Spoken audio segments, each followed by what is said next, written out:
Good morning everyone, কেমন আছো তোমরা সবাই? তো এখন বাজে সকাল 5:30 আর এখন থেকে আমি আমার ব্লগটা স্টার্ট করছি। আজকে সোমবার, আজকে বাবুর স্কুল রয়েছে, তো সেই জন্য তাড়াতাড়ি করে ঘুম থেকে উঠে রান্নাঘরে চলে এসেছি। এখন মোটামুটি 5:30টার ও বেরিয়ে যায় 7:10 নাগাদ, 10 থেকে 15। আজকে আবার আমাকে দিতে যেতে হবে, মানে বুঝতেই পারছো কতটা চাপ। তো সকালবেলা এসে এদিকে আটাটা মেখে নিয়েছি আর এদিকে দেখো কুকারে মোটরটা বসিয়ে দিয়েছি। তার কারণ আজকে ওকে টিফিনে দেবো ঘুগনি আর তার সাথে দেবো পরোটা। ও পরোটার সাথে ঘুগনিটা খেতে বেশি পছন্দ করে। আর এইবারে না ওর বাবা যে মোটরটা নিয়ে এসেছে জানি না কেমন, কিছুতেই সেদ্ধ হতে চায় না। তো সেই জন্য যাই হোক বসিয়ে দিয়েছি। মোটামুটি 10টার মতো সিটি অলরেডি পড়ে গেছে, কিন্তু এখনও আমি নামাইনি।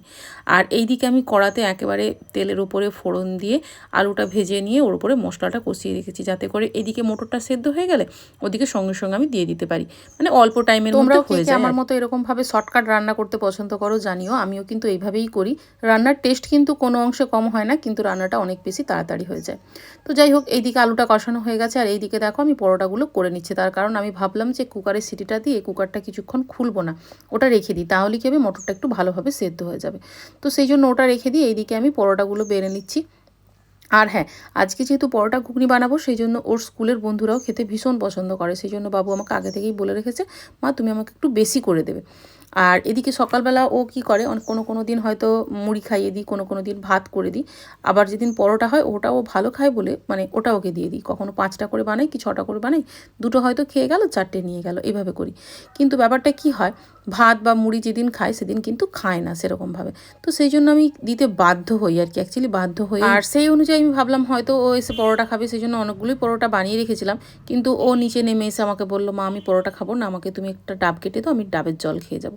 তো ভাবলাম ঠিক আছে, শরবতের বদলে ডাবের জল, এটাও তো শরীরের জন্য ভীষণ উপকার। তো সেই জন্য ওকে বললাম যে যা ঠাম্মার কাছে গিয়ে বল, ঠাম্মা তোকে একটা ডাব কেটে দেবে, খেয়ে চলে যাবি। তো ও চলে গেছে ঠাম্মার কাছে ডাব কাটতে। আর এইদিকে মোটামুটি আমার টিফিনটা বানানো প্রায় কমপ্লিট হয়ে আসছে। যদিও বা আমি একটু ভয় পাচ্ছিলাম কুকারটা খোলা নিয়ে। কুকারটা খুলে দেখলে যদি মানে দেখি যে মোটরটা সেদ্ধ হয়নি, তখন আবার একটু মনটাও খারাপ হবে আর মাথাটাও গরম হবে, দুটোই আর কি একসাথে হবে। তো সেই জন্য যতটা টাইম সম্ভব রাখা যায় আর কি, যতটা রাখতে পারি ততটা রাখার চেষ্টা করছিলাম। সকালবেলা তো কিছুতেই ঘুম ভাঙতে চাইনি, মানে সোমবার বলে আমার তো মনেই হচ্ছিল না কিভাবে যে শনিবার রবিবার কেটে যায়, আবার সোমবার চলে আসে। সোমবার থেকে শুক্রবার পর্যন্ত টাইমটা কিছুতেই কাটতে চাইবে না। আর এদিকে আবার শনিবার রবিবার টাইমটা যেন হু হু করে কেটে যায়। না ছেলের পড়াশোনাটা ঠিকভাবে হয় আর না কোনো কাজ করতে ইচ্ছে করে। শনিবার রবিবার দিনটা একটু রেস্ট পাওয়া যায়। এদিকে আমার পরোটা বানানো কমপ্লিট। আর এইদিকে ঘুগনির আলুগুলো যেহেতু একটু মানে গোটা গোটা লাগছিল, সেই জন্য আমি একটু ডাল কাটা দিয়ে থেতো করে দিচ্ছি। তার কারণ যদি একটু মাখো মাখো টাইপের ব্যাপারটা না হয়, আমার ছেলের আবার পছন্দ নয়। তো সেই জন্য একটু এটাকে ঘেঁটে দিচ্ছি আর কি। তো যাই হোক, তোমরা কে কে নিরামিষ ঘুগনি খেতে পছন্দ করো আর কে কে রসুন পেঁয়াজ দিয়ে খেতে পছন্দ করো, কমেন্টে কিন্তু অবশ্যই জানিও। আজকে আমার নিরামিষ, সেই জন্য আমি নিরামিষ বানাচ্ছি, নইলে রসুন পেঁয়াজ দিয়ে আমাদের হয়। আর টমেটোটা এর মধ্যে দেওয়া হয় না, তার কারণ ওর বাবার ইউরিক অ্যাসিড রয়েছে। তো টমেটোটা আমাদের কোনো রান্নাতেই ব্যবহার করা হয় না। তোমরা কখনোই কোনো রান্নাতে টমেটো দেখতে পাবে না। অ্যাকচুয়ালি মানে হয়তো কোনো একটা রান্না যেটা ওর বাবা খাবে না, এইরকম কোনো কিছু রান্না করার থাকলে তখনই আমি রান্নাতে টমেটো দিই, আদারওয়াইজ আমি রান্নায় টমেটো দিই না। এইদিকে দেখো পরোটাটা বানানো আমার কমপ্লিট হয়ে গেছে, গুছিয়ে দিয়েছি। আর এইদিকে এই কৌটোর মধ্যে দেবো ওকে আমি এই তরকারিটা। জানি না হয়তো পড়ে যাবে কি হবে আমি জানি না, কারণ কিন্তু এটা এয়ার টাইট, কখনো পড়ে না। বাবু কখনো আমাকে এসে বলেনি যে মা তরকারিটা পড়ে গেছে। তো দেখো এদিকে ওর টিফিনটা কমপ্লিট হয়ে গেছে। আর এই যে মানে বাইরে চলে এসেছি। আর এই যে ছেলেকে বলেছি, অনেকটা বকা দিয়েছি, তার কারণ ব্যাগে যখন ওর টিফিনটা রাখতে যাই দেখলাম আগের দিনের টিফিন বক্স টক্স পড়ে আছে। এটা নিয়ে ওকে খুব বকা করেছি। আর বকা দেওয়ার পর ওকে বলেছি তুই নিজে থেকেই জুতো পর। সেই জন্য ছেলে নিজে থেকে এখন জুতো পরতে বসছে, কারণ বড় তো অনেকটাই হয়ে গেছে। আমরা যদি ওদেরকে না ছাড়ি, ওদেরকে নিজের মতো করে যদি কাজ করতে না দিই, ওরা কোনো দিনই শিখবে না। তো সেই জন্যই ওকে ছেড়েছি আর কি। তো যাই হোক চলো এবার ওকে যাই হোক তাড়াহুড়ো করে ওপরে গিয়ে চুলটা আঁচড়ে নিয়েছি কোনো রকমে। আর এইদিকে আমি চলে আসছি আমাদের গ্যারেজে। এই যে এটা আমাদের গ্যারেজ, মানে আমাদের এই দিকটায় কী হয়, বন্যা হয় বলে নিচের একতলাটা পুরো গ্যারেজ করা থাকে আর ওপর তলায় বাড়ি হয়। তো এটা আমাদের গ্যারেজ। আর এই যে গ্যারেজে চাবি দেওয়া রয়েছে, এখানে রয়েছে আমার স্কুটি।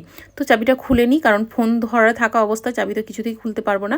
গ্যারেজের গেটটা খুলে দিয়েছি আর ওখান থেকে গাড়ি নিয়ে আমি আর বাবু যাবো। এক একদিন ওর বাবাও দিতে যায়, আজকে ওর অনেকটাই কাজ রয়েছে, সেই জন্য ও আমাকে আগে থেকেই জানিয়ে দিয়েছিল কালকে যে ও দিতে যাবে। যাবে না, কারণ ও স্নান সেরে তারপরে বেরোবে। তো যাই হোক, এই হচ্ছে আমার গাড়ি, এটা নিয়েই বেরোবো।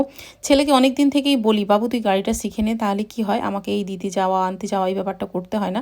কিন্তু ছেলে কিছুতেই গাড়ি চালানো শিখতে চায় না। ও একটা কথাই বলে, আমি বড় হলে তারপরে গাড়ি চালানো শিখবো, আমি 18 বছর হয়ে যাই তারপর গাড়িতে হাত দেবো। আর সেই কারণে ওকে আমরা জোরও করি না।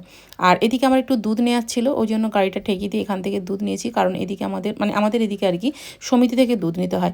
অনেক জায়গা রয়েছে, যেমন আমার বাবার বাড়ির ওই সাইডে মানে গোয়ালা যায় আর কি, তো ওদের কাছ থেকে দুধ নেওয়া হয়, কিন্তু এই দিকে আবার সমিতি থেকে দুধ নিতে হয়।